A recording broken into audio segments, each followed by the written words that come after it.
For Chapter 10, we're only going to do two sections, 10.2 and 10.3, and really they kind of roll in together. You'll do a lot of the things that you did for 10.2 and 10.3, and it's about linear correlation. Basically, what's going on is that you're going to have a set of data normally, and there'll be two parameters, an x and a y, an independent and a dependent variable. And what you pretty much always need to do is plot these points so that you can get an idea if they actually form a line or something close enough to a line. The line that we're going to use is called the line of linear regression, and how well the data fits the line is called a correlation. Correlation doesn't mean that the x causes the y or that the first parameter causes the other one to happen. It just means that there's some kind of relationship between the two of them, not that one necessarily causes the other to happen. You can do all of this by hand. It takes a tremendous amount of time and actually is not really as accurate as just going ahead and using the calculator.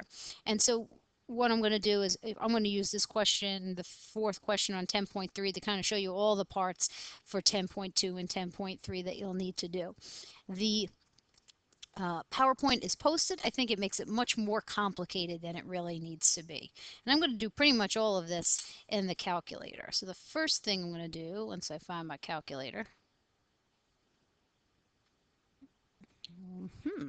let me open my calculator, is put all of my data in.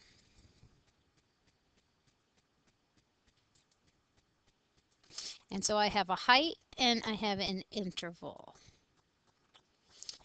And the interval is the time interval after, and it talks about the eruption from a certain geyser and the height that you'll have. So here is my calculator. I will go into Stat, into Edit, and in L1, I will put the top values.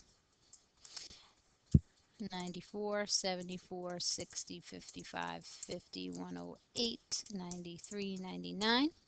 In L2, I will put the other values. It actually doesn't matter which is in L1 or which is in L2, but I usually put the first one in first and the second one in second. But if you swap them, it won't make a difference in the correlation. And then if I want to see what this scatter plot looks like, I can hit second y equals, and you'll see stat plot. Mine is on, yours might be off. I'll hit enter, make sure that it's on. If it's off, it would have looked like this. All you need to do is highlight the on and hit enter, and now that will turn the stat plot on. Go down to the type and select the first one if it's not already chosen. These marks you don't need to move.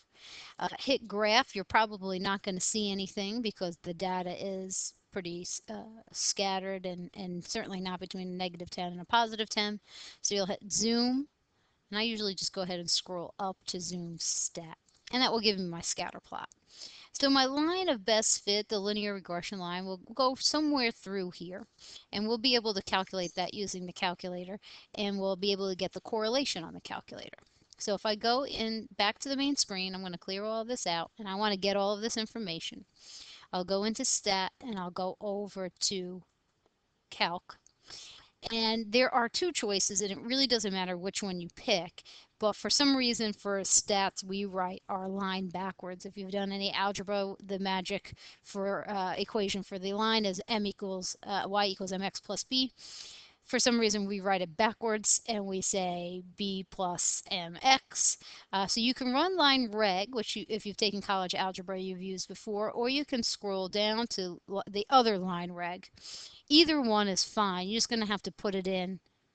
Make sure that you put it in the right order. So I'll just go ahead and use 4. I hit enter, pulls it to the main screen. I hit enter again, and I get my line of best fit. So the line of best fit here is, see how this value over has the x? That's going to be the a. So I'm actually going to put the a in second to how many decimal places? 3, so 0.369. And my b will actually come first, 37.559. And that's my line of best fit. Before I talked about what the best predicted value is, we have to talk about the correlation. Now, the correlation equation, or I should say formula, is just monstrous. To do it by hand is crazy. We can have the calculator give us the correlation. To do that, you need to turn that on, and maybe you already have it on your screen because it's on from another course that you took. If it's not on and all you have is an A and a B, we'll have to hit second 0 and the catalog will come up. And then I'm going to hit X to the -1 to go down to the D's, and then scroll down a little bit more to diagnostic on and hit enter, and then enter again. So now if I run stat calc line reg, I'll get more information. And what I'm looking for is the R. That's my correlation. And the correlation for this line is very good. And if you want to see what the line looks like with your scatter plot, you can go into y equals and type it in. And when you hit graph, you'll see it actually pop up on with your data. But what we're looking for here is our correlation. Correlation is very good. The question is it good enough? And that's what we're going to have to use this Pearson correlation coefficient table for. A lot of times in the problem, it will give it to you right here. Otherwise, if it doesn't, you'll have to go into your pullout card and go down to, I think it's A6. There it is, A6. And you want N, that's the number of pieces, number of data pairs that we have. And we have 1, 2, 3, 4, 5, 6, 7, 8. And then go to the significance level that it tells you to look for. So I have 8 with a significance level of 0.05. And so in order to be considered a good correlation, strong enough that the line actually does give me a good prediction, the correlation would need to be better than a 0.707. Had I had a negative correlation, it would have had to have been smaller than the negative 0.707. Since my correlation is almost a 0.9, it's 0.89, my line is truly a good fit. So because of that correlation making the cutoff for this Pearson coefficient, correlation coefficient, that means I can actually go ahead and use the line to predict a value. And it says predict what is going on at a height of 70 feet. So what I'll do is I'll type in here the 70, put the 70 in. So at what height would it be? 70? About 63.4, since we're rounding to 1 decimal place minutes. So 63.4.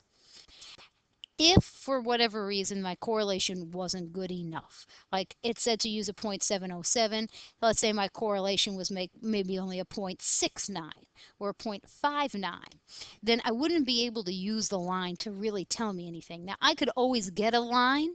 I can always have points give me an equation of a line. Whether or not the line is any good is two different things. So I could make up a line. That doesn't mean it's actually going to tell me anything. If the correlation makes the cutoff, you use the line to make make a prediction. If it doesn't, if the line doesn't meet the cutoff for the correlation coefficient, what you're going to do is use the average for y. So had this not worked, I would have had to find the average for all the y's or my L2 values. And I can find that using my 1vars. And since all my y values are in L2, I'll say second 2 and say, all right, I want to find the x bar. I want, in this case, a y bar. I want to find the average, but not of L1, of L2. And so I would have, if the line didn't meet the specifications, I would have said it would have been about 67 minutes. That is all of chapter 10, basically. Put your data in, get a correlation, get a line, and then use the correlation and the table that you have in A6 to say, is the line good enough for me to use? If it is, then use it. If it's not good, then you just use the average. And that would be what we would call a best point estimate, like we did for chapter 7 and chapter 8. And that is all of chapter 10. That's all you need to do.